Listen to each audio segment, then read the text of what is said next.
Hey everybody, welcome back to another episode of Visual Effects Artists React. We got Wren, we got Jordan. I got some good clips. I got some bad clips today from a movie that came out recently that a lot of money was spent on. We're checking out this really cool clip from Challengers that seems pretty sweet, but when you actually break it down, it's so much more complicated than I could have possibly expected. And you guys have asked for it, and so we are answering. We are looking at the first ever POV feature film, 2015's Hardcore Henry. Buckle up, strap in, and get ready for this show. Oh, it's strap in, yeah. Star Tours. Hey, have you guys been to Disneyland? Once, Yeah. as I... Have you been on the Star Tours? Yes. No. This is 1987. It cost $6 million. It was shot on 70mm film by the AAA Star Wars team that made the movies. Oh, whoa. Really? This is all the same people, like supervised by Dennis Muren, done by ILM. And they had just finished doing the whole trilogy of Star Wars at that point. This came after that. Here's the thing, in a movie, you can cut. On a ride, you can't. This is a oneer, essentially, right? Wow. ST-45, you are cleared for takeoff. Contact So obviously departure. all practical, no CGI. This is miniature. This is. Is it? What about the person that's in that booth moving around? Is it? Is it not? That's not... That light Wait, just confused me, and the bump did that too. was Actually, very confusing. it looks great. Just imagine this is the couch shaking. Yeah, yeah. Nick, we need you behind us just for again kicking the seat. Do we get to go to the Death Star? This is cool. And, you know, how do you get out of that shot, right? Dang. Yeah, it's a crazy miniature, huh? These are tiled. It's the it's same tiled. ground tiled. They're just doing the motion control, then moving the tile of the ground to the new spot and doing the motion control again. It's crazy, isn't it?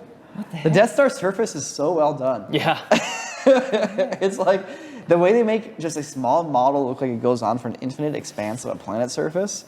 It's tough too to bring in the new elements in the background too, because there's no atmosphere at all. Yeah. Which, I mean, in today's world, like you could hide things in some atmospheric fall off as you're loading in new geometry into your scene. But there, it's like you can see, I mean, infinitely far into the distance. So trying to mask a new building appearing in our field of view must have been quite challenging. Hey, sorry, folks. Okay, interesting. So that was a plate that was animated into the shot because there wasn't any parallax between him and the background behind him. It's not a plate. That's actually just a little film projector on set that advances one frame every time the motion control rig advances one frame.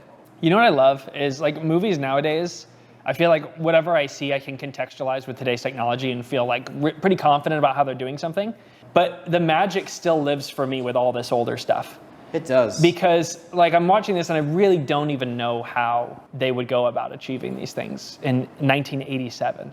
Also, another really crazy thing, people's totally are taking this for granted. Look at this motion blur. Yeah. Yeah. We're flying through. That means the camera was moving when the frame was being captured, which is such a cool technique to get this stuff to look cool. And no one else was doing that kind of stuff. That's what made ILM special. This technique is called go motion. Yeah, but the thing is, with go motion, your creatures still have the motion blur problem. If you're animating a maquette, like you can't have the arms go, unless it's all robotic. Speaking of go motion, I have a clip from the last time go motion was used. Oh, Really? Coneheads. Coneheads. In 1993.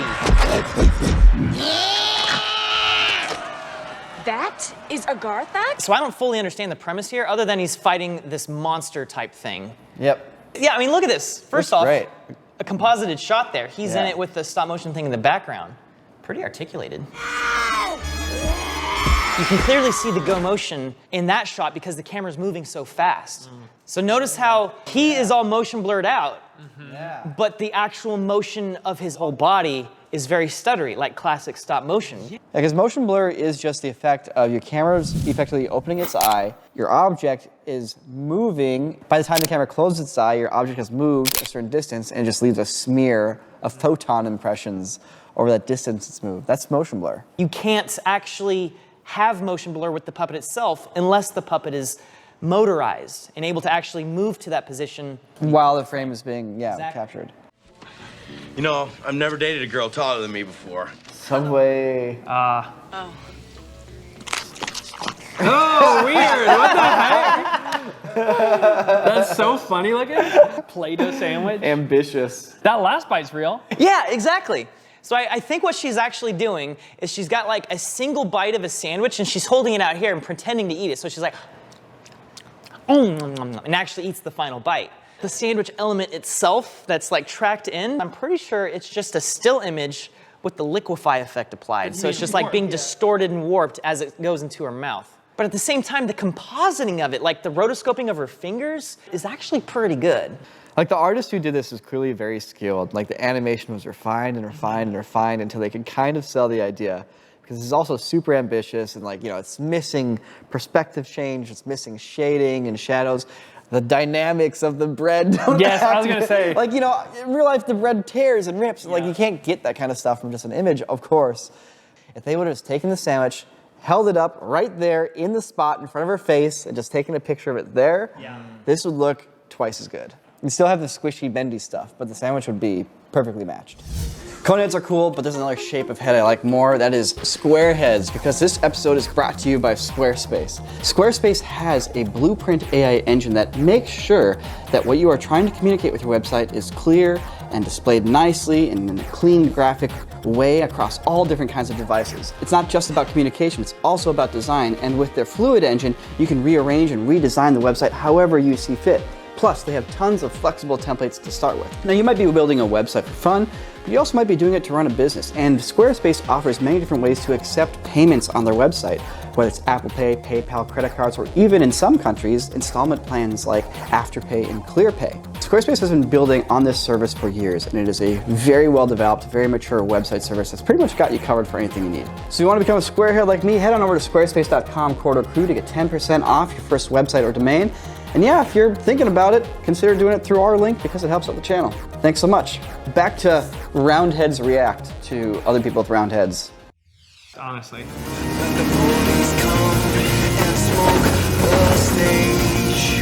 This is such a hype scene, dude. Oh my God, I remember this now. Let it go, God! The sheer amount of freaking shells. It's so epic, dude. It's so epic. I like how he looked away to hide the cut for the CG van. Yeah. It's so subtly orchestrated. Like every single look away is a planned takeover and a planned cut. Like, but then now we cut again to a new moment that's CGI and all planned out. Like every single one of these very is a set well piece. orchestrated. Dude, the stunts in this movie are ridiculous. The whole time. Oh! Oh my God, he landed on a motorbike. The hard thing about first-person stuff with guns is you actually have to be like correct with your aim. But that, he got a headshot. He did. On the No, driver. he did it right. He did a good job of it. Okay, so I thought like the little square of the fan was CG, but maybe the whole truck is CG? Maybe the whole trailer itself? The bridge is CG there. The bridge. It's the bridge. Yep. All the overpasses in this scene are full CG. Okay. Which is cool. It's really well hidden. Adds a lot to the danger and whatnot. But I mean, obviously, when we're talking about integrating VFX into a shot, you know, what do you guys think is the hardest aspect of this style of filmmaking in particular when it comes to integration? Tracking. For sure. Yeah. That's some hardcore match moving. They're shooting this on a GoPro 3. They made a custom mask head rig that would rig the GoPro around the mouth of the actor or the stunt performer because they found that the mouth was a better perspective of the body than the top of the head. It made you feel more like you were the actual character. Interesting. It's shot at 48 frames, and so you do get like a nice benefit of that where there is tremendously reduced motion blur, which when you're tracking the camera is obviously very helpful because those points you're trying to track don't smear into oblivion like Niko so eloquently described motion blur being, you know? But then of course you've got the massive warping that you see in GoPro footage, which is gonna jack up all your tracking. And so what they would do is they got a lens distortion grid plate that they would, it's basically like, imagine like a checkerboard pattern. And your goal when you film the checkerboard pattern in post is to make all the lines straight. If you make all the lines straight, you have essentially flattened your footage and undistorted it. And so once they did that, then they could track all of these shots in 3D, add the integrated VFX elements, and then as a last step, apply the distortion back to those VFX elements so it perfectly matches the original plate. It is harder as far as extra steps, but the nice part about it is you get a whole nother level of integration with your effects where it's bending and behaving properly, which disarms the viewer. And what's crazy is, again, this is just a glimpse of the overall hour-and-a-half film of total chaos the whole time. It's a tremendous feat, especially, honestly, this sequence by Zero VFX in particular. Dude, what a ridiculous movie. We've never seen a movie like this since then. Yeah, this was the first of its kind and the last of its kind to this point. Did you know this episode is still continuing on corridordigital.com because it's extended over there? We're still joking, we're still laughing, we're still saying things that are a little too spicy for, you know, YouTube here, and it's a good time. It's only $4 a month. It helps us stay independent. It's time for some bad effects. Expendables 4, ladies and gentlemen. Here we go. Hey, look at that. Hey. Hey. Whoa! Wait, when is this from? This just came out like 8 months ago. No way. Oh my, oh wow. It could have been better. I mean, Oh yeah. man, that's rough, dude. There are actually some cool, like, real moments in it. Like the production quality is high. Like, that's They a nice shot yeah, right like there. that's a, yeah. There's- Then it cuts to Jason Statham on a green screen. You can't cut from real stuff to harsh green screen comps back and forth like that. It's just, you are breaking your shot, you're ruining your edit. This shot's a crazy background He's just running replacement. across a parking lot and the entire background has been replaced. And you can tell it's just like a picture sliding by. It seems like the practical action team actually does a pretty good job in this movie. Yeah. I mean, I think that's probably where all of their budget went to. That and, you know, paying all the washed up actors to be in it. Hey, 50 Cent is just approaching his peak, okay? The explosions are real. They look Yeah, those are cool. There's And plenty of even the CG explosions that were like in the air, that's a smoke sim of the flares going out, and that looks sick. Speaking of really janky direction, like the imagination around these shots does not at all match with how things should be moving in real life. Watch this. He's gonna shoot it. Wait, hold up, pause, just pause. Yeah, just pause. hold on a second. I We're need a healing. moment to. We're healing. So this is this gun more powerful than a 50 cal, or is it a 50 cal? The kickback from seeing that shot was harder than that gun hitting that actor. Yeah, It's so real. because he did the. That's crazy. It's lack of care, Niko. That answered it for me. It's lack of care. Dude, if I was the director, I'd kick the front of the gun into Yeah, his shoulder. yeah. I'd be like, come on, dude. Give me something. Now let's watch the plane explode too. Right here. Here it comes. That wasn't that bad. It was over really quick. What do you mean? There's no motion blur? There is no debris? I mean, yeah, the sim is fine. But it looks like the plane's this big. I think what the issue is now, though, is our palette has adjusted. Yeah. So that's kinda what I was Wren's thinking. grading on a curve. That's a really good way of putting it. I am totally on the curve right now. Yeah. This strikes me, I don't know what the director's background is in particular, but this strikes me as a movie that was made from someone who doesn't really understand visual effects and their strengths and their weaknesses and where to use them and how to use them.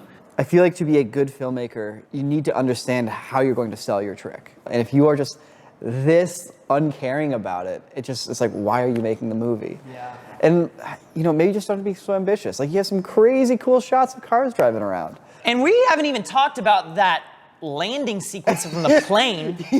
Why is the background so out of focus? It's such a wide angle shot that you shouldn't have that amount of depth of field. The problem with doing a shot in CG like this is you're doing everything in CGI. It's not just the plane with the propellers and the motion blur. It's the atmosphere of the earth. It's the geology of the mountains. It's the heat ripples of the engine exhaust. It's the smoke. You are biting off way too much to chew. Yeah. Because you're just going, I'm just going to portray the real world in the shot. Oh, I'll just do it later in post. Like, no.